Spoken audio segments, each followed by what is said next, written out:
Hello, and welcome back to the Sports Podcast. But more importantly, welcome to the Halloween episode of the FlurrySports Podcast. Spooky. It's spooky season. Spooky season in the NFL year as well. Terrible games. That's kind of the theme of the spooky season. No, like we'll get into it maybe with our headlines. Historically terrible week, actually. The only close game was the Jets and the Bengals. And was that game good? No, like there was nothing good this week. Jake is still in France. I'm sure he's yucking it up over there with the French people. That sounds like my absolute nightmare. So hopefully he enjoys it more than I would. But he'll be back next week. So Luke is back again this week after informing us with the NBA season last week, including making sure we all set our focus on, like, if you are caring about the Portland Trail Blazers at all, you said it perfectly. One word to describe him is Chauncey. Mm-hmm. Bingo. You nailed it. Yep. Yeah. He's the only thing that has any relevance with that organization right now. And he's just such an incredible NBA guy in the NBA. He's an awesome player. You know, it seems like he was doing something in Portland with the coach, and now he might be in jail for like 10 years. Yeah. A lot has happened since last week. And the NBA took over headlines. Just not in the way that Adam Silver, I think, would have hoped. But boy, I think that came out on like Tuesday. I think that came out like right after the show. After game one. Pouring. What was that? Came out after game one. So yeah, Tuesday night. Yeah, that was insane. What I'm gonna say, the only thing I'll have to say about this is, why are we bringing up Kevin Garnett? I know. Leave him out of it. He was at a poker game where they were also at. Cool. Right. Who cares? Like, is playing poker bad? No, I play poker. Well, I think the reality of what it was is KG might have got ripped off. Right. Imagine being the people who got ripped off, how pissed off he'd be. Right. And we're naming him as if, like, along with the people who did the crimes. Right. Like, don't throw him in now. Throw him in later if you need to throw him in. People are like, I can't believe Kevin Garnett did this. First off, if we're mad about Kevin Garnett playing poker for money, let's talk about this really quick. Didn't even think I was going to bring this up. Josh Allen hosts poker night at his house for a team that they call themselves Bills Mafia. Doesn't get more on the nose than that. Interesting. I didn't think about that. Yeah, maybe we're breaking news here. Maybe we should look into that a little bit. In Buffalo too, which I feel like has ties as well. Yeah, that's on the way up to like Toronto. That's definitely a stop. Yeah, he didn't deserve MVP last year. Maybe that's tied in. What's with Lamar Jackson being fully healthy and then ruled out? I don't know. Maybe all of this is tied together. Yeah, my only takeaway on this is the NBA just continues to be the best reality series in like human history. And then the other thing that I saw a tweet, that's one I wish I could give credit. I don't remember who said it. But they said in David Stern's NBA regarding Michael Jordan, if you got caught from gambling, they just send you to go play for the White Sox. There would be no investigation. No, I think that's fair. That's good. I mean, we could still do that. I think it's still relevant today. Yeah, fair enough. So NBA, I mean, I feel like it feels weirdly like the Shohei thing, obviously to a lesser degree, but it's like the biggest story is not the sport. And then now the story's dying down a little bit, dying down fast. And now what's left? Like, Luka's not even playing. Like, there's nothing really left right now with the NBA. Right. Like the story is kind of shrouded how like incredible the first week the NBA's been. Like, we've had multiple 50-point games. Like Giannis is the first player ever with 100 points, 40 rebounds, like 20 assists or whatever through the first 3 games. Luka's doing incredible things. And I would like to say that take out this whole gambling thing. If you're just looking at it as a whole, like, this is the best first week probably in NBA history. LeBron James isn't playing basketball right now, which is incredible too. Yeah, weird. Yeah, weird how that happens. Yeah. Unfortunately, Anthony Edwards is no longer playing basketball for a while either. A lot of people went down. I don't know. I'm getting bummed out with injuries across the board, across every sport. Yep. Also, including in the bummer news, our friend Brian Kelly got canned from LSU, which You hate to see that. You absolutely hate to see that. So Brian Kelly's been someone we've talked about on the show, Jake and I, quite a bit. We have a segment called Bearing the Lead, which we bring up old sports stories that have been forgotten about. Brian Kelly showcased himself on there a couple of times over the years with some interesting tidbits. And people have been saying, oh, aren't you happy that Brian Kelly got fired? You hate that guy. And I'm just here to say, no, I'm bummed out. Yeah. Like, he has to tuck his tail between his legs, take his $52 million to walk away. That's not the Brian Kelly way. Right. That's fair to him. Like, yes, Brian Kelly did murder a kid at Notre Dame. He made him go up in that loft to film practice or whatever. Too windy. Every other school was practicing indoors. Brian Kelly needed to practice outdoors, and he did kill that kid. He did do that. But sure. And we all remember when he left Notre Dame abruptly, texting all the players in a mass text, 2 a.m. In the middle of the night, like, hey, I'm out. And then the next morning, he did meet with them for 11 minutes. He gave 11 minutes out of his time to meet with his team before leaving town. That's great. That's great. And people criticize him for that. People criticize him. Like, we're Packer fans. Matt LaFleur used to coach for him, and he did invite him. Kelly invited Matt LaFleur and Robert Salah when they were on his coaching staff over for the party at his house, and he did. They weren't invited to the party to partake. He made them shovel outside and park cars. They didn't know that. But, you got to pay your dues. Right. And I think Brian Kelly kind of taught them that. Look how much success they're having now, probably attributed to Brian Kelly.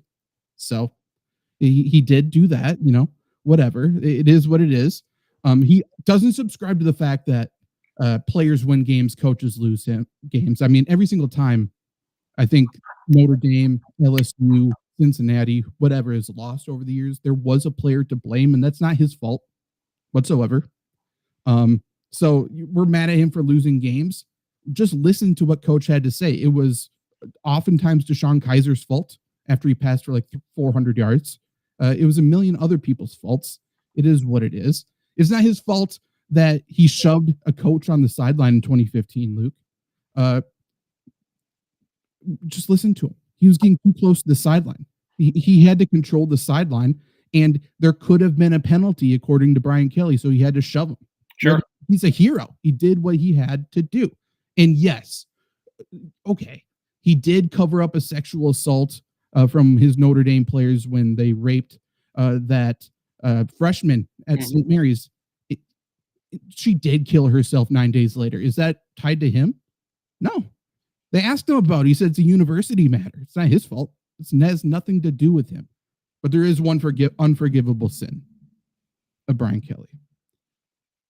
He did lose back-to-back ranked games. Oh, yeah. The SEC. God forbid he loses 3. We're not even going to give him the shot to do that. So Brian Kelly is out at LSU. Brian Kelly does get paid $52+ million to leave.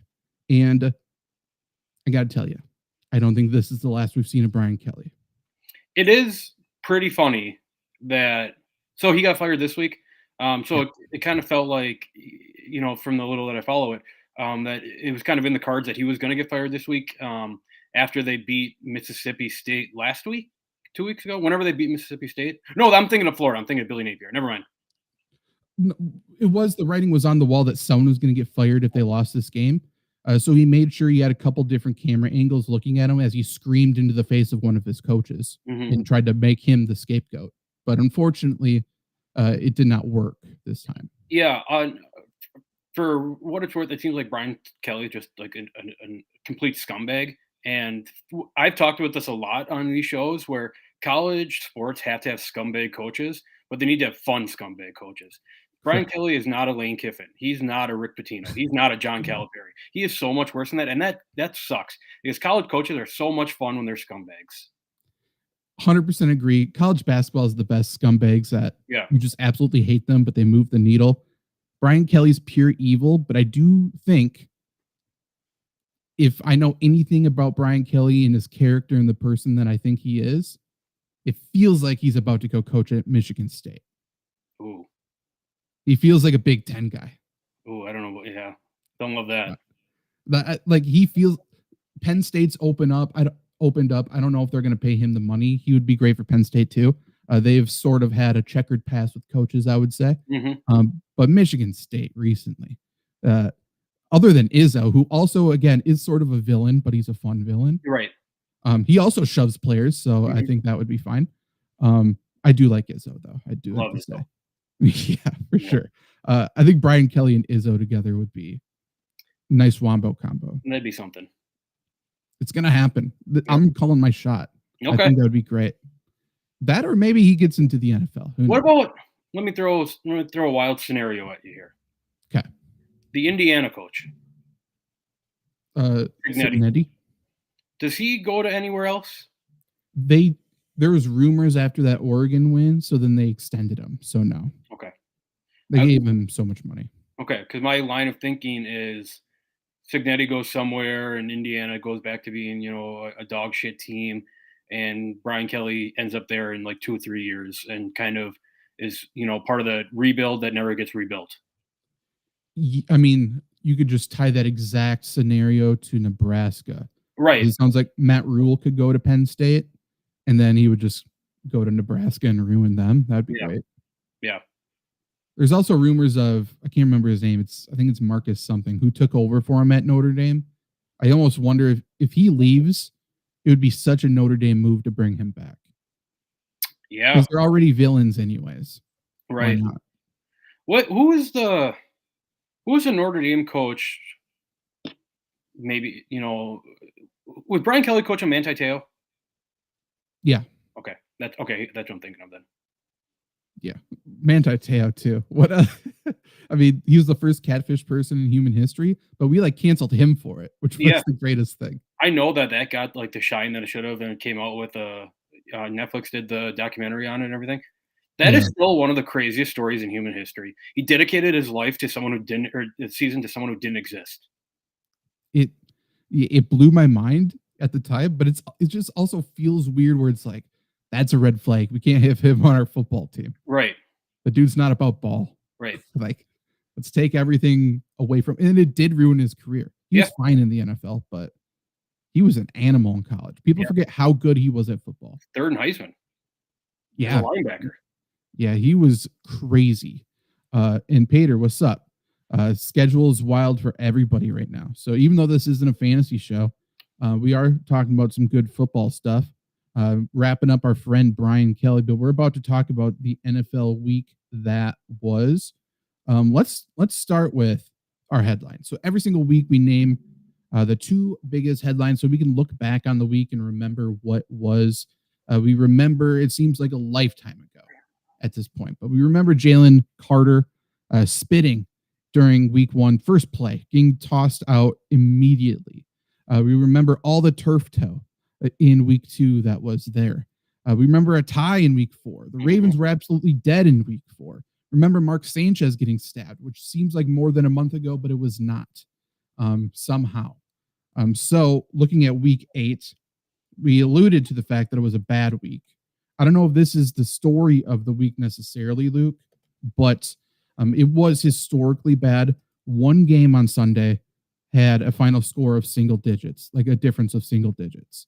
And that's the fewest since 1970, which is an insane stat. And the only game that was close was Joe Flacco losing to Justin Fields, which I feel like that's the bigger story than even the close games. I feel like Justin Fields getting called out from his owner, getting benched, and then starting somehow to winning the game, to telling everybody he was crying in his closet all week. Yep. This was Justin Fields' week. It was crazy.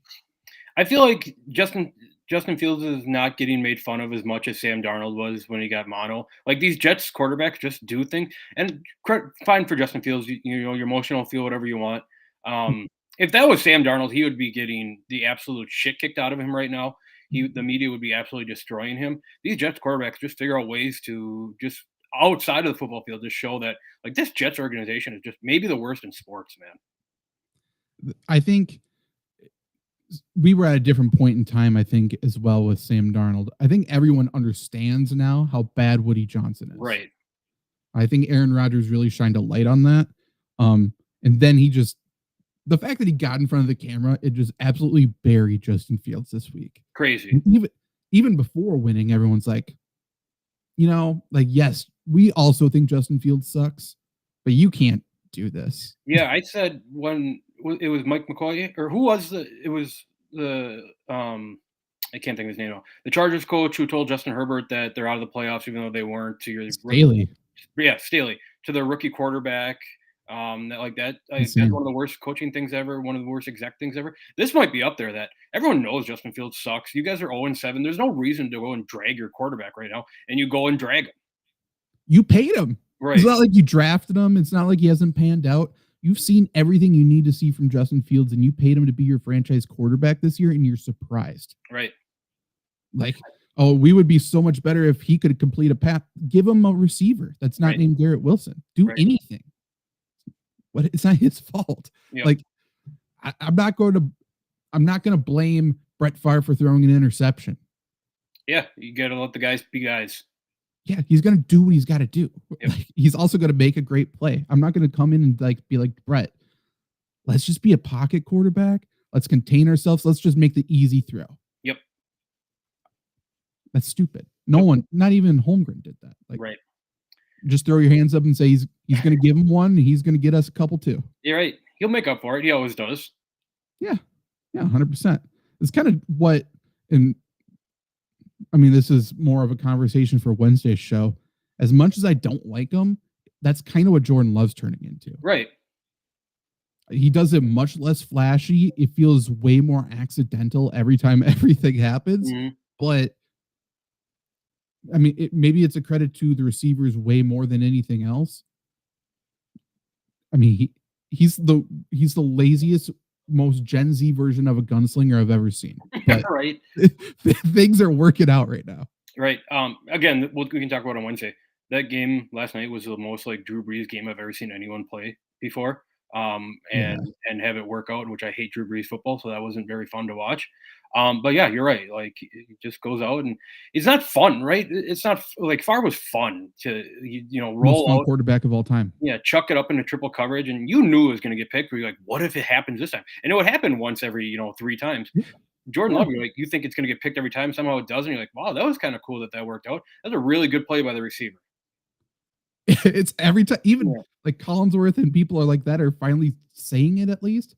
Like Romeo Doubs adjusted the ball like no other. Yep. There is absolutely zero reason why Tucker Kraft caught that one down the sideline. Right. Other than a push off. But like even with the push off, like he shouldn't have caught that. Tucker Kraft was incredible. Like incredible. Gronkowski, yes. You're right. Like you can't tackle. I don't understand how he's that good after the catch. But he is. Yeah, I wrote up and again, this is for a Wednesday show. We'll talk about it on Wednesday. But in the newspaper, I wrote up that for a story that Tucker Kraft is one of the best tight ends in the league. He might be the best tight end in the league right now. You could argue it. And he's a solid blocker. Yep. And then he doesn't even run good routes. No. But like he gets open enough. People still really aren't covering him. He's faster than what you think, I think. But he's just getting away with a ton of physical play that I think is eventually going to get called, but it's not right now. With the ball in his hands, he's the most untackable person in the league right now. Yeah, the best play that the Packers have right now is throw Tucker Kraft the ball into the flat and let him run. Yeah. Or throw it straight up into the air and see if he can come down with it, apparently. Right.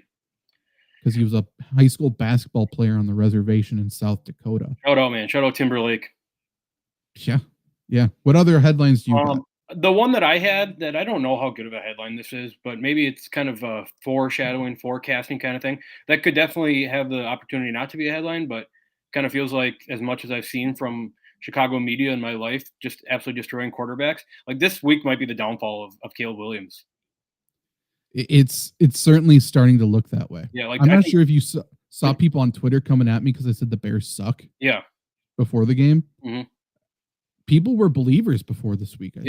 Yeah. This feels like the I know there's always like every time the Bears draft a quarterback, you give them 2 years, like, It's exciting. We did this with Mitch Trubisky. We did it with Justin Fields. We're doing it with Caleb Williams now. Oh, this is exciting. He has potential, and then you're not getting the results right away, and then the fans and the media just absolutely destroy him in their second year. That's what's happening right now to Caleb Williams. So that first domino has fallen. The Bears lose next week and the week after. Like, it's going to be a horrible year for Caleb Williams. This is what the Bears do. I think they're one of the most talented teams in the league, but when they string a couple losses together, they implode like no one's ever seen. Yep. It's from within, it's from the media, like you pointed out. It's a beautiful thing. It's one of the most beautiful things in sports. And I'm sure the take's going to go that right when we're coming into the offseason, we were saying, like, Caleb Williams is in an incredible spot. He's got Ben Johnson as a coach. He's got Rome Odunze, DJ Moore, Luther Burden, Cole Kmet, all these weapons. That's going to be the take now. That look, he has all these weapons. Who maybe these weapons aren't what we thought that these weapons were, but look what he can't even do anything with this. I know the offensive line's been better. It still hasn't been great. I mean, Caleb Williams' decision making is not great. He likes to hold on to the ball and try to extend things, but you have to expect that out of a young quarterback, right? But I don't know. As a Packer fan, it's incredible to watch. As a football fan, like, I hate Caleb Williams, but as an unbiased football fan, like, you guys are just destroying. He's fine. He's not a top 10 quarterback. I don't think he's a bottom 10 quarterback. He's fine. You just got to let him. Again, it's like Justin Fields. Just let him be him. Right. Yeah. But that's not going to happen. Correct. He was also just not. Usually, you want to match a quarterback with the city a little bit. Yeah, that's not a fit whatsoever. No. Like, Joe Burrow would have been incredible for Chicago. Yeah, 100%. He's great for Ohio. Similar mindset. But yeah, if I'm waiting for Caleb Williams to be spotted crying on the sideline, because it's going to happen, and he's going to get destroyed. Correct. Going to love that. Tied in with Tucker Kraft that we talked about, I do think it was National Tight End Day on Sunday. I'm still very much, I don't know, mixed feelings about whether I like the national, like these holidays for positions. I don't know. I do like the thought of the tight end one, though. I just don't like other positions necessarily adopting it. But it was National Tight End Day Sunday. Tight ends across the league played out of their mind, obviously highlighted by Tucker Kraft. Mm-hmm. And I do think it's becoming like an actual thing. Like, every single year now, we need to start just betting every single tight end parlay as we can. Yeah. They're getting featured. And for whatever reason, defensive coordinators aren't understanding that, like, hey, maybe Chicago's going to throw it to Colston Loveland the first play. Maybe this is going to happen. Like tonight, Travis Kelce's going to catch a touchdown. Yep. It's the day after National Tight End Day. Yeah, in my my home league, 12-team league, 2 flex spots. You saw one tight end. 12 teams. We started 20 combined tight ends. Like, everyone was in on this.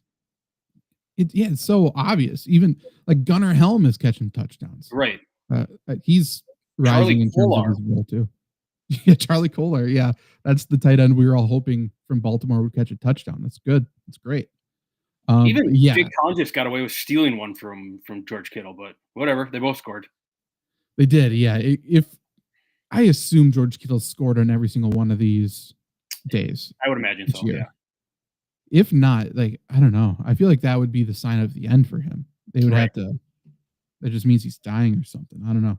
But yeah, I do think National Tight End Day was great. It was good performances. Take on National Tight End Day. Sure. And I don't know how popular of a take this is. I want to preface this by saying I love the tight end position. I think they're some of the most fun players in football. I think they're as athletic as any player in football. The position as a whole, I should say. I would be fine. I like the idea of National Tight End Day. I would be fine if I went the rest of my life without hearing the words National Tight End Day again.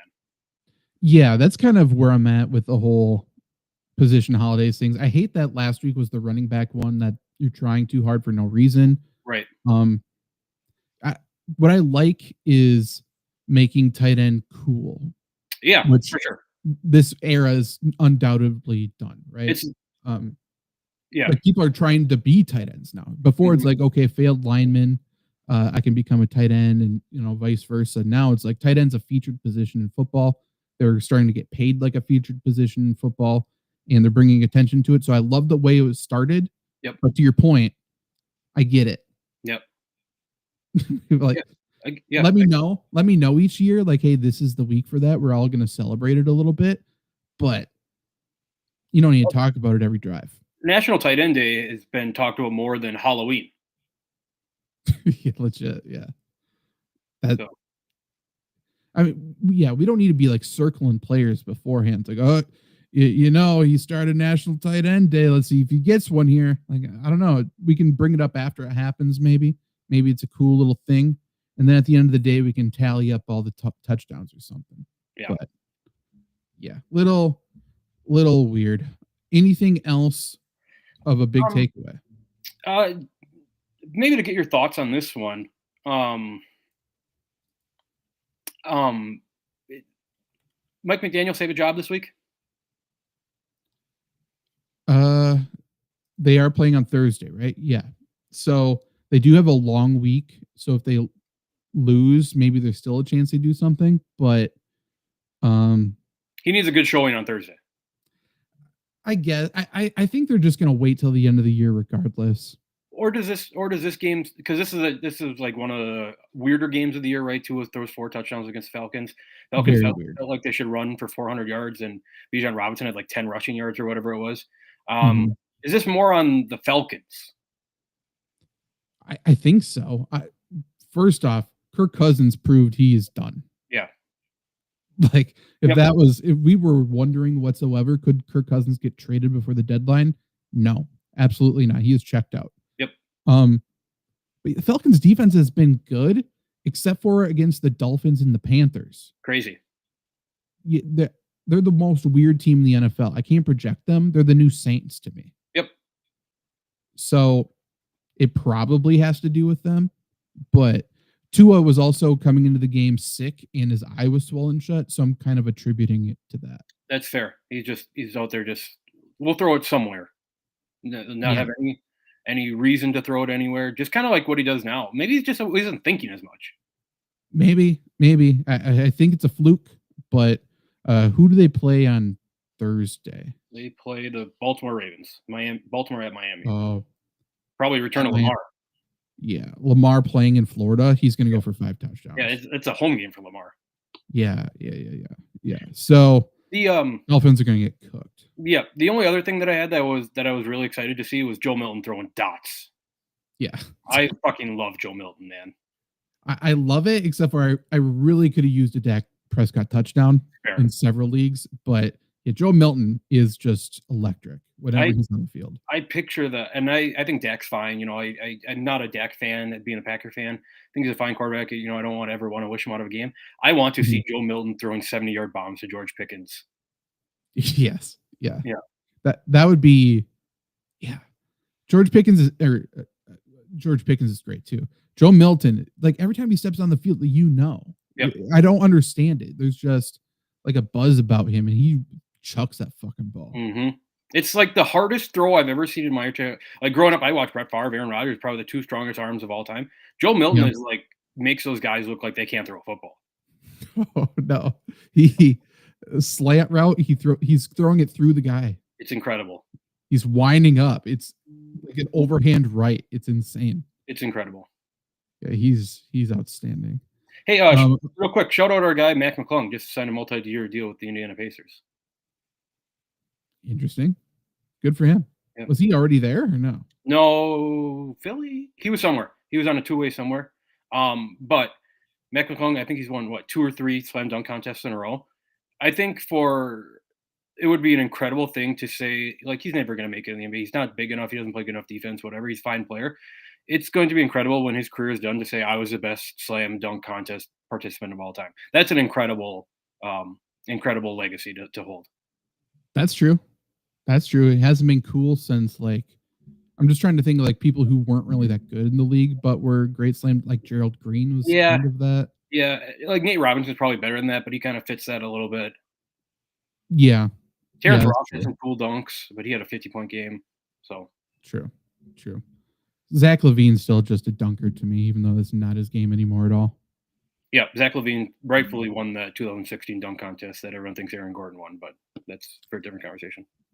Yeah, that was insane. Between the legs from I've seen Zach LaVine dunk in person a couple times, like down close. He floats. It doesn't feel real. Yeah. Something suspicious about it. I don't like it. He's got moon shoes, I think. Maybe. Yeah. Maybe. Yeah, I don't know. Okay, so let's decide on our 2. Probably National Tight End Day for sure. Probably. I was thinking Justin Fields for sure. Like Yeah, that was just such a weird story. I think so too. Justin Fields, I'm going to say Justin Fields benched, started, cried, which was a weird press conference. The way he started it too, like I was in the closet. I'm like, oh no, what's going to happen here? Right. Like Justin, not the time. But yeah, just sad text from his family. Be like, did you see this? Weird thing. No, I didn't. Thanks. Yeah. Thanks for showing me that. It was so weird. Yeah, we can go tight ends pop off. Yeah, I think I think we put if we can do like a an asterisk put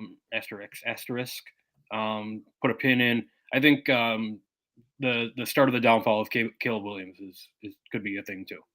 But that's probably not for we don't know that for a year and a half yet.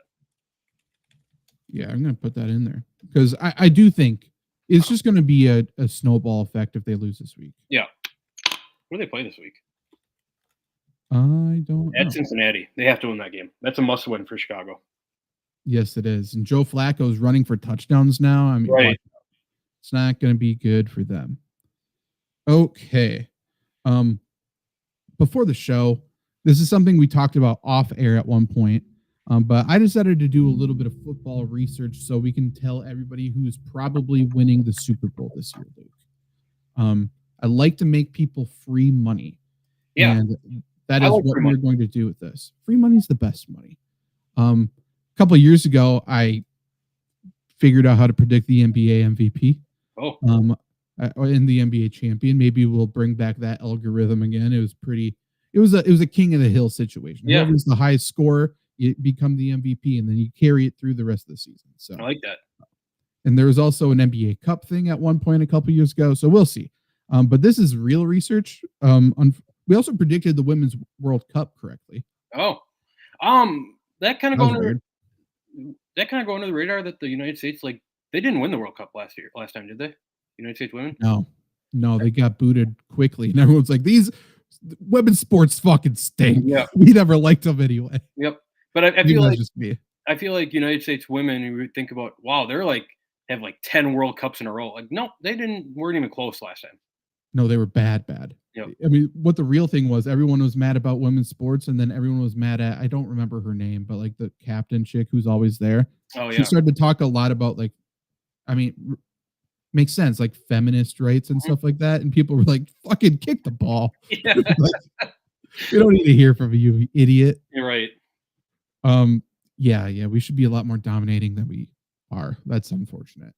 But I took a look at the past 10 Super Bowl winners, Luke, as I completely delete. There we go. Okay. And what I wanted to see is there a pattern between bye weeks and Super Bowl winners? There has to be. There has to be a pattern. So it's like, there's such a variety of bye weeks. We have week 4 buys. We have week 14 buys. So, and we all know why they're doing it. The NFL is experimenting. So then we have some data. And once we add on the 18th game, we're going to get a 20-week season, and it's going to be a double bye situation. That's what they're going to do. There's going to be an early bye, a late bye. Makes sense. So that's why the bye weeks are so differentiated right now. But there has to be a advantage one way or another. Because for the Packers, for example, we had a week 5 bye this year. Is that correct? Yep. Not only did the Packers come out of it more injured, seemingly, but now they have a long-ass stretch to week 18. Yeah, logistically. Hopefully the 1 seed still. Yeah, before you get into your research here, logistically thinking, if you have an early bye, you're going to end the season with more injuries. You have a late bye, you have a chance to kind of recoup those injuries that you already have heading into the playoffs. So it makes sense that maybe a later bye has a better shot, but I'm interested to hear what the data says. Right, and this is just preliminary research here because obviously, especially I feel like, let's say 6 to 10, I guess, years ago, I feel like the majority of the bye weeks were later. So when I say, spoiler alert, there's more later buys than the super early ones, but that might just be because there's more teams with a late bye, right? Yep. So take that for what it's worth. However, What I will say is I looked at the conference championship teams. So the teams in the AFC championship, NFC championship, and I also did the Super Bowl winner. Now, in terms of just teams who made the championship game, it is spread out a decent amount, but the most common bye week in that game was week 11. 15% of the teams, week 9. Week 9, almost 18% of the teams, and week 11, 15% of the teams. So later, but not like extremely late, is what was super popular. And I also took a look later, I'll get into it. Teams who had a first round bye versus teams who also had the ability to rest their players in the final week of the season to have a little break. So if you think about it, it's really nice if you can get a week 11 bye, week 9 bye right in the middle of the season. And then you're essentially getting a week 18 bye as well. So you're breaking it up nice and even. Right. Just to, because I'm playing along here. So week 9 had the highest percentage of teams making the conference championship or the Super Bowl, right? That's what I'm understanding. Yep. Week 9 is this week. So the 4 teams that are on bye this week: the Cleveland Browns, the New York Jets. Probably neither of those teams, but the NFC teams are interesting. Okay. The Philadelphia Eagles. No, wrong. Right? Or are they off this week? Yep. Oh, I thought they already had their bye for some reason. Mm-hmm. That's very interesting. Okay. And the Tampa Bay Buccaneers. 2 very high contenders in the NFC. Very high contenders, both teams who really could use the bye. Yep. Yeah, that's very interesting. And then that would help them out a lot. And then week 11 is interesting as well for the AFC. There's only 2 teams on bye. The NFC team is the New Orleans Saints. The AFC team is the Indianapolis Colts. Colts are very interesting this year. Yep. I don't know how deep they are, but they are the best overall team right now. I don't think you can dispute it. Correct. It's Jonathan Taylor's the MVP right now. For sure. I mean, that offensive line is just insane. Yeah. I mean, they're making him look good as well. But no, all around that running game is insane. Yeah, they're moving bodies. Good for Quentin Nelson. He deserves this. Yep. So yeah, 17% week 9 bye, 15% week 11 bye, just in terms of teams who made the conference championship. Now, if you just go to teams who made the Super Bowl, the most common bye week for teams who just made the Super Bowl, that is week 10 had the most with 4 teams, and then week 9 and 11. So that if you have a bye between week 9 through 11, you have 6, 10. So basically a 50% chance, or 50% of the Super Bowl teams had a bye in one of those 3 weeks. So week 10 this week, or next week, the 4 teams: the Tennessee Titans. Okay. Cincinnati Bengals. Okay. Dallas Cowboys. Decent team. Kansas City Chiefs. There it is. Yep. That's the one. Yep. So what I'm saying is, in those 3, those may be the top 3 contenders. Maybe you throw the Packers in there, but those top 3 contenders right now: Chiefs, Colts, Eagles. Yeah, and Buccaneers, maybe. Never know. Talking about the Packers had that week 5 bye. There has been 1 team to make the Super Bowl with a week 4 bye, 2 teams with the week 5 bye to make the Super Bowl. 1 team has won the Super Bowl with a week 5 bye. Oh, interesting. Last year, that was the Eagles. Oh, interesting. We remember, and this is what I'll say about the Eagles, though. The Eagles were bad going into their bye. They regrouped, were dominating. Yes. Then they were so dominating, plus a Jalen Hurts injury at the end of the year. They got to rest in week 18, and then they had a first round bye. So they had a 2-week rest, and then they had 2 games, and then they had a week off before the Super Bowl. So they had a lot of rest on the way as well. Yeah. So for the Packers to win, if it's a situation where the Packers aren't going to get a first round bye, or any team with an early bye week, if they're forced to play, I don't know, 15 weeks in a row, it's not going to happen. It's a lot of football. A ton. Then factor in the fact that the Packers are a physical team.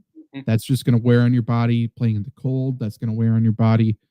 So that makes that very, very tough. But the Eagles, I mean, play in the cold, play physical football, and they had rest on the way, but they were pretty darn good. I think you can see it's taking a toll on them this year, but still. Looking at, so those are the most common bye weeks, I would say. There's a couple outliers, but overall, you want to buy after week 9. Week 9 to week 12 is sort of the sweet spot. Even weeks 13 and 14 aren't super common, but again, that's not a super common bye week either. So I think that's hard to derive data from. Of the last 10 Super Bowl winners, 7 of them had a first round bye in the playoffs. So I think that is, right. One, it should be the best team, right? So makes sense why there's a pattern there. But still, and then of that, what am I looking at here? Also, 3 of them had an ability to rest their players in week 18 as well. Right. So it's basically it's a mini buy and then a buy. Right. So 3 teams, including the last 2 winners, had 2 weeks off between their week 17 game and their divisional round game, which is a big deal, especially for the teams that played. They were physical teams. They were injured teams. So I think that helped them quite a bit. In terms of just having some rest, though, 7 teams had at least some rest, because the Chiefs, even though they didn't get, or what's the team? The Patriots. The Patriots didn't get a first round bye one of the years, I believe, but they were able to rest their players in week 18. Was that year that the Patriots didn't get the Chiefs might have got the first round bye that year? That feels like the year that Kevin Harlan was calling both games at the same time. Remember, you know what I'm talking about? Yeah. Kevin Harlan's the GOAT. Yep. I feel like that's wrong. I'm calling both of them. Incredible. Kevin Harlan's insane. Yeah. We still need him on everything, by the way. Yep. Every single sport ever should be called by Kevin Harlan. That's my sports take. Yeah. I think that's very, very fair. So 7 teams, 7 of the last 10 got at least some rest. So if we get to the playoffs and you're like, started the playoffs, let's make a bet on a Super Bowl champion.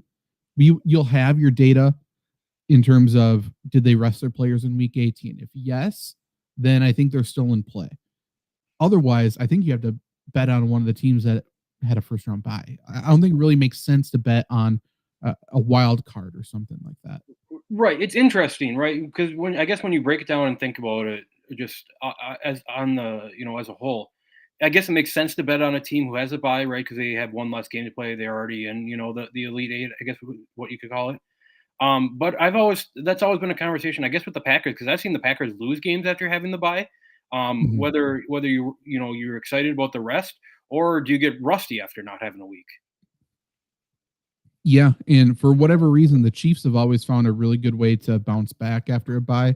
Yeah, it depends on the coach. Like, Andy Reid's record after a bye, John Harbaugh's record after a bye. But I'm sure there's situations where they just are completely flat. I just don't know which coach that is. But I'm sure Mike McCarthy is a good one. Yeah. I actually could bring up a team's straight up record for the past few years here. Let's see. Where do I find it on this data? Trends. Let's go since, what year makes sense? Let's go since 2015. Win-loss after a bye. So this is a blanket statement. This isn't a coach, but the Bears are 2-1 after a bye. Now, I would say they're probably not very good before the bye either, but it does kind of make sense. I feel like the Bears, they get to sit at home, listen to the media, bad vibes going into the bye, and then it just stews and gets bigger. The Bears the bye week, and then they're terrible. The Bears are a classic team for this joke that's really turned into a Facebook joke that only old people say, that old people think is really funny. I saw it this week that the Raiders lost to the bye week 35-10. Like, that joke's not funny anymore. That's a Facebook joke. Yeah, it's not good. Yeah. That's stupid. The Bills since 2015 are 12-0 after a bye. Oh, interesting. Never lost. So the best teams are the Bills 12-0, the Chiefs 13-3, the Ravens 10-3, the Steelers 9-3, the Titans, so Vrabel, 8-3, Colts 7-3, Dolphins 7-3, Philly 8-4. Interesting. So pretty good. With a rest advantage, though, the Chiefs are 35-11. Jesus. Pretty big. The Falcons are 20-7. The Bills are 23-9. Teams that are the worst, the Jets are 8-26 with a rest advantage. The Browns are 9-22. The Raiders are 10-18. And the Commanders are 12-21. This one, for whatever reason, makes sense to me. The Bengals are 11-18-1 with a rest advantage. Yep. Yeah, they feel like a team that needs a rhythm. Yep. And they don't come out hot. Yep. I mean, they start the season bad that way too. Yep. They need to play with some swag, and when they don't have it, all things look like hell. Yeah, completely agree. So, in other words, if you are betting on a team to win the Super Bowl right now, like Luke was talking about with these bye weeks in weeks 9 through 11 here, we're talking about the Chiefs. We're talking about the Eagles. That's probably the most common Super Bowl pick going into the year. Makes sense. That was my Super Bowl pick. Yep. The Buccaneers. And the Colts. The Colts are week 11, I think you said. Yep. Cleveland Jets, probably not. Dallas, probably not. But if they can get hot, Yeah. Bengals, no, probably not. Tennessee, probably not, and then New Orleans, probably not. Right. Yeah. I still think if we are putting out best bets, I still think Ravens to make the playoffs is a good bet. But they feel like a team who's going to get really hot, make the playoffs, get kicked. Yep. For whatever it's worth, too. Whatever it's worth, too. If Chargers look good on Thursday, offensive line starting to get healthy again. Receivers are starting to play well. Justin Herbert looks awesome. They have a week 12 bye. Denver's got a week 12 bye. Those are two very interesting. Those are two tough teams. Yeah. If they're on their shit, they will be good. Denver's defense looked like the greatest defense of all time this week. Yeah, and recently against the Jets too. But then they have those games against the Giants and other teams like that. I don't know. They need to put it together. Offensively, they need to get better too. I'm still not out. I'm not in on Bo Nix. Yeah, the jury. Yes, he still needs to develop. Yeah, a lot of people were like, saw what I need to see though. So I don't know if I'm controversial at this point, but I think that there's some kind of thought in, and we as fans do this all the time, where a guy gets drafted and then everyone immediately labels him a bust without even like watching him and play football or anything. Bo Nix was that last year. People just immediately thought that there's no chance Bo Nix succeeds, and he was probably the second best rookie last year behind Jaden Daniels. Yeah. I don't know why people thought he would be bad, though. I think it's just because he was sort of boring and he played a lot of college football. Right. Which, some people think is a good thing, and some people think if he was good enough, he would have come out already, I guess. But I don't know.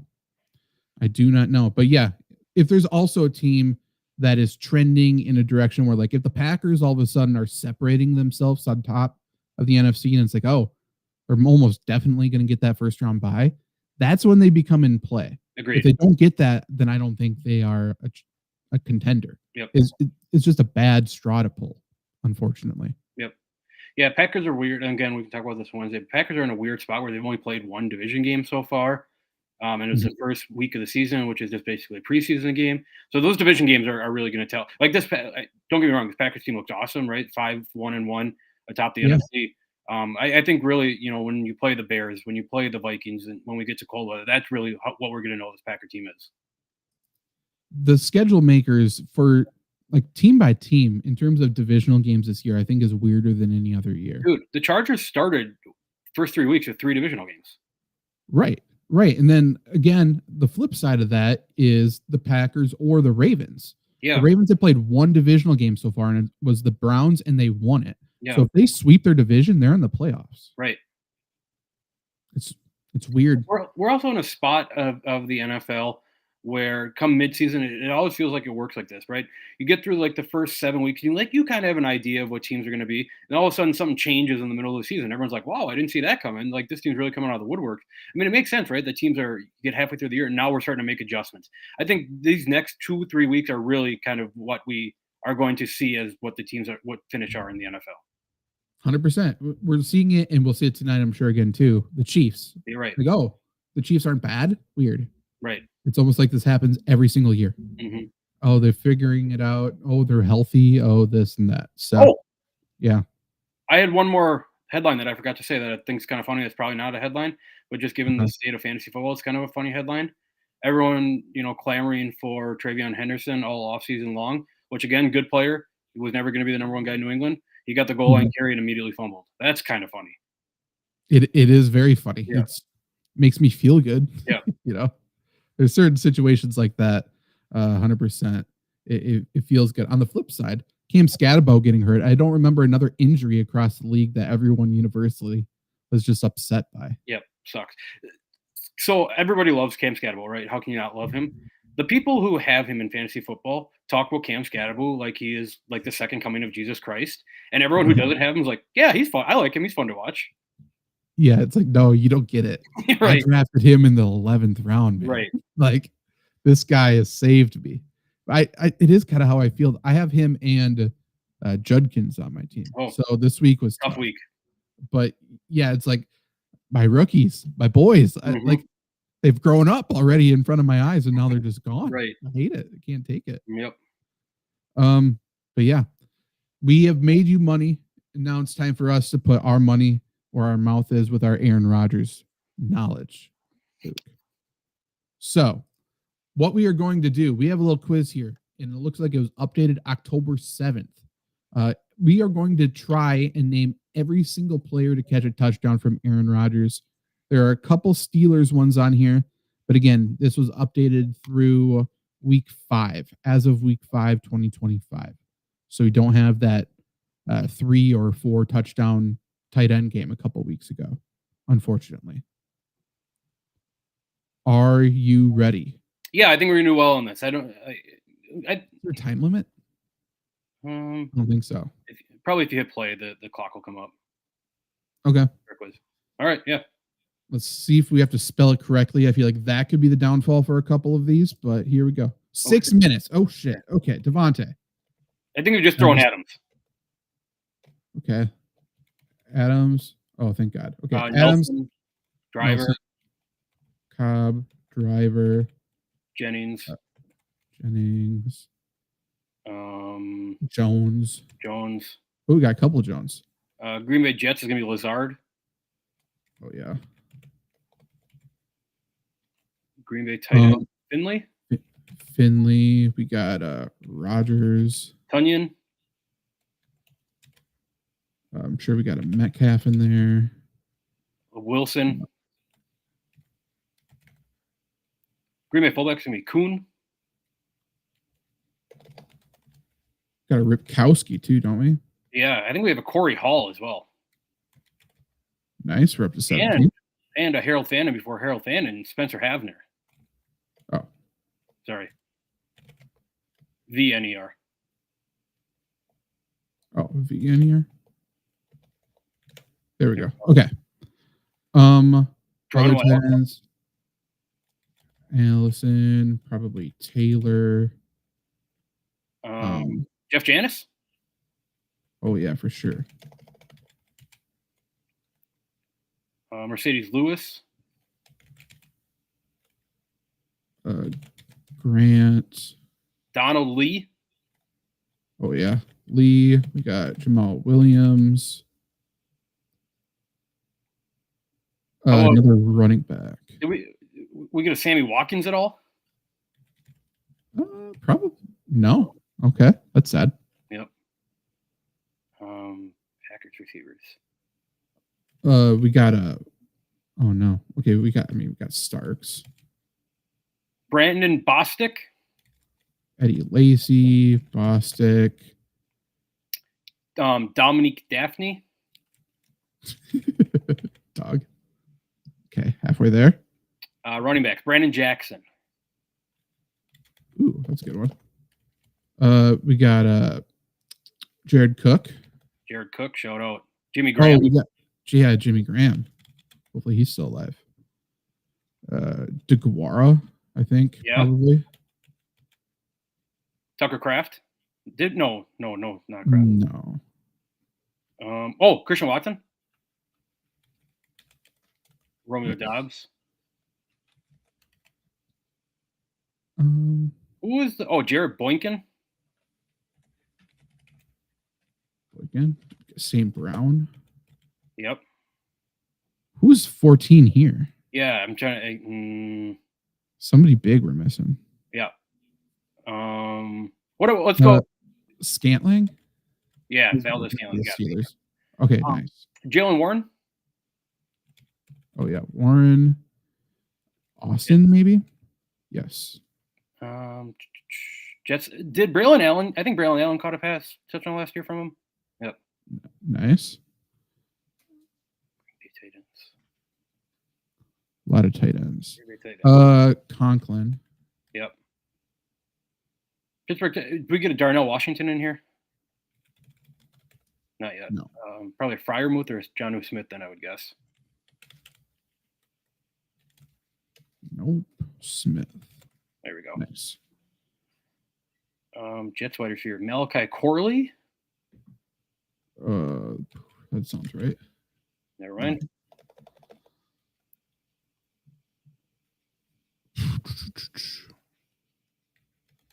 We did Wilson. We never got Jawan Winfrey, right? No. I feel like I'm spelling that right. Okay. No.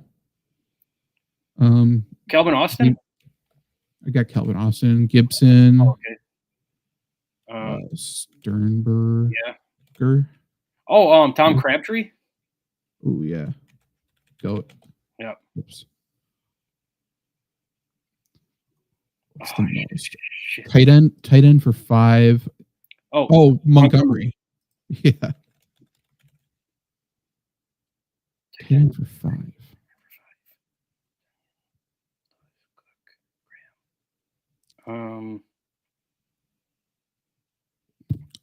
Never mind. We said Wilson. Jets running back. Michael Carter wasn't there last year, was he? For the Jets running backs? Breece Hall. I think we got him with Corey Hall. Yeah. And we did Braylon Allen. Brett Swain. He was on the Super Bowl team.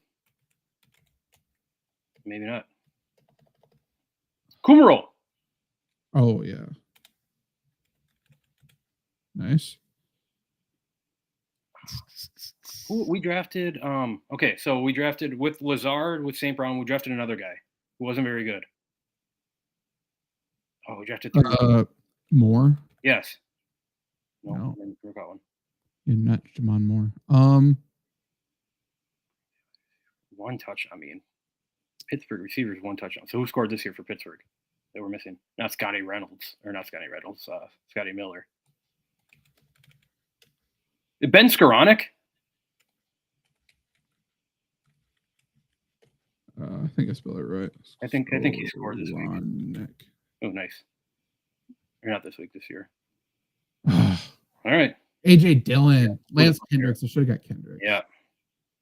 Oh, we could have got a couple. Corliss is a bad miss. Yeah, it is. Justin Perillo. Love Justin Perillo. I don't have any recognition of Ravel Martin. That must have been between the transition between Favre and Rodgers, because I don't remember much either. I remember the name Justin Perillo. Yeah. Justin Perillo's on here. That's not fair. He's on here twice. Oh, man. We didn't miss 2. We only missed 1 for that. So this is actually 50 out of 59. Pretty good. What's the one that everyone missed the most? Oh, a couple of zeros. Havner, yeah. We pulled out the bottom ones. Yeah.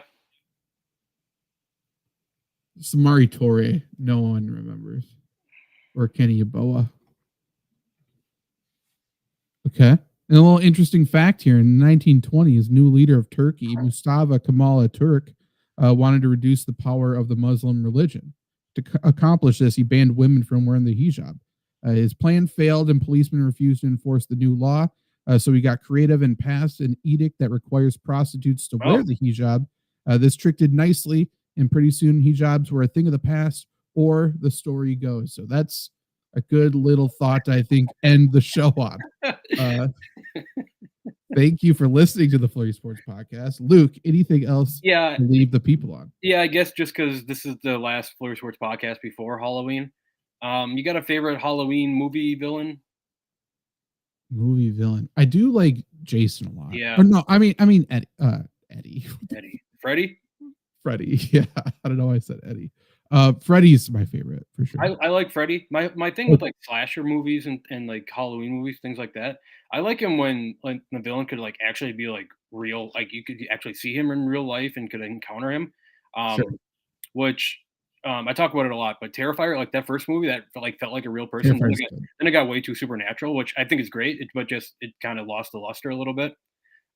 Scream has always been one of my favorite movies, not necessarily Halloween movies, but just movies in general. I think it's an incredible movie. I like Ghostface. Yeah, but one of the best villains. Yeah, but I think the heavy hitters are going to be Jason, Michael Myers. Jason is the one that does it for me. He feels like when you think of this question, your mind immediately goes to Jason. Yeah, those movies, I've seen all but one of them. I haven't seen Jason Goes to Space, which I need to see really bad. That franchise is so ridiculous. It's so good. It is very good. Jason in New York is an incredible movie. It's so the dog saves the day. You're right. Spoiler alert. Yeah, on a ship going over, it's insane. Yeah. It's everything went out the window. It's like, oh, he's afraid of water, and then all of a sudden no longer. He's good to go. Have you seen any of I haven't seen them, the Leprechaun movies? I saw the first one. Any good? I mean, no, but for scary movies, they're fun. Sure. Okay. Fair enough. Saw is an interesting franchise too. I haven't really seen those. Yeah, I would recommend watching the first one because, like, right when you think of Saw, you think of like these horrific, gruesome kills and everything. The first one's actually a pretty decent movie. Okay. Yeah, there's what, like 9? I think so. I haven't seen the newest one. Back in high school, I went on a binge of them during like probably around this time. But I haven't seen much. I haven't like rewatched them or anything. Like I think once you see them once, you're fine. But that first one is actually a pretty good movie. Okay. Really good. Do you like the psychological ones, like Shining and stuff like that? Yeah, I do. I would rather see like Terrifier just go and just destroy everybody because I think that's awesome. But yeah, I mean those psychological ones have a place. I will say I went and saw Paranormal Activity 1 when it was in theaters, and I was like, they sold it, and I was young enough, I guess I believed it. They sold it like it was a real thing, and I thought it was real. Incredible. They started the movie saying it was real, and then when my parents said it wasn't real, I was pissed. I was like, you guys are fucking dumb. Right. Like, you're wrong. I was arguing with them. That's an incredible movie too, where nothing really happens, anything crazy, but just the thought of it is incredible. Yeah. It's like all built up for one woman gets drugged by her ankle. That's it. Right. Yeah. I think that Conjuring is like the scariest movie ever made. Like the first time I ever saw it. That's an incredible one. And Sinister might be the scariest movie of all time. I don't think I've seen it. Yeah. Crazy. I'll have to watch that. My first date I ever had when I was in middle school, I went to see When a Stranger Calls. Oh, a remake. That was one of the worst movies I've ever seen. But that was we went on a double date. It was pretty crazy. You know what's great too? Like Scream is incredible. I Know What You Did Last Summer is incredible. Like all these movies are incredible. The Scary Movie 1, it might be like a top 5 movie ever too. It spoofs so well that it is that is such a funny movie. They're making another one now too. Yeah, the 2 was good too. I thought 3, 4, and 5 they kind of got corny and sucked, but I like 3 still. Yeah, I guess. Yes, yeah, I don't disagree. But 1 is incredible. Did you see the new Jordan Peele movie with Wayne's brother? Can't remember his name. So I've never seen Get Out, to be honest, which is probably bad on my part. I haven't either. But Us, I liked. This is the first Jordan Peele movie I've seen. I need to see them because I know I'd like them. Yeah, I think you would like Us. I'm sure me and you would both like Get Out, just from what I've heard of it. But Us is an awesome movie. Okay, I like this one. People didn't like it. It's about football, obviously, football Mhm. player. But I thought it was very good. Um, I think the pacing at the end was bad, but Okay. overall, people are upset by like the story and shit. And I don't know. I think it's good. I think you would enjoy it. Okay. It's a movie about the Green Bay Packers. Oh, all right. Yeah. Like legitimately, they quote Vince Lombardi in it. It's about the Green Bay Packers quarterbacks, Oh, essentially. interesting. So yeah, 100%. It's good. On the other side of this, not good movies, but kind of fit in with it. They're so bad that they're actually like fun to watch, things like that. These B movies that they put out probably when I was in like middle school, like the Bunny Man Massacre was an incredible movie. I Yeah, don't know yeah, if you remember that, the opening scene where he just goes and slaughters the kids on the bus, and then yeah. sells it to the guy who makes him into beef jerky. That's an incredible premise. Um, and then Big Ass Spider, where this huge spider I takes over the remember city. that. And Yeah, spoiler alert, they kill it by shooting a rocket launcher up its butt. But it's awesome. that's good. Trevor recommended Thanksgiving to me. I watched Oh, that one. I've never seen it. Bad, but it's for what it is. It's great. Have you seen any of the like now that Winnie the Pooh's like in public domain? Like they have Oh, those yeah. Winnie the Pooh horror ones. There's a Mickey Mouse one. I haven't seen those I've yet. seen there's the Mickey Mouse one is they're on a cruise ship or something? Like, that just came out. That Right? Yeah, I would love to see that. yeah. I'm sure it's great. Um, Um, the other one, yeah, fun, but it's a bad movie, is Zombievers.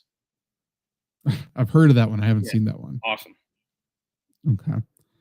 The other movie recommendation I'll do before we get out of here, if you haven't seen it, the new Naked Gun is one of the funniest movies I've ever seen.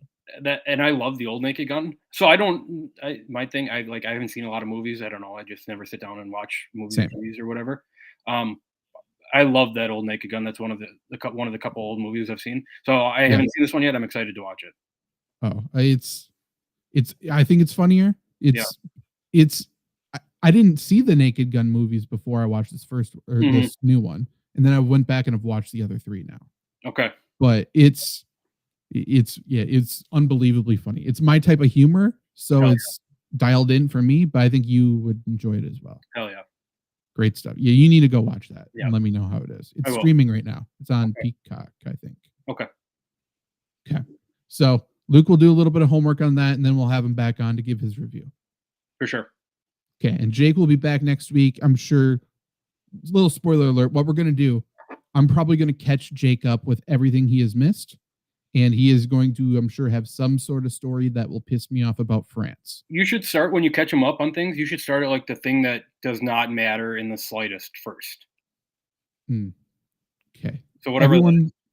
Everyone, including you, send me recommendations for that. Okay. Because there's been a lot of shit that's happened. Mm-hmm. Because he'll be gone for 10 total days, I think. And everything has happened lately. Like, if you start this with like, "Hey Jake, here's what you missed. Andy Dalton's starting for the Panthers right now." That's pretty funny. Yeah, big deal. Yeah. That's pretty cool. That's pretty neat. I think I did message him that. Like, because he was like, everything's happening. I'm like, yeah, we're gonna get Tyrod Taylor this week. Little did he know we didn't even get that. So, Right. big deal. But we'll be back next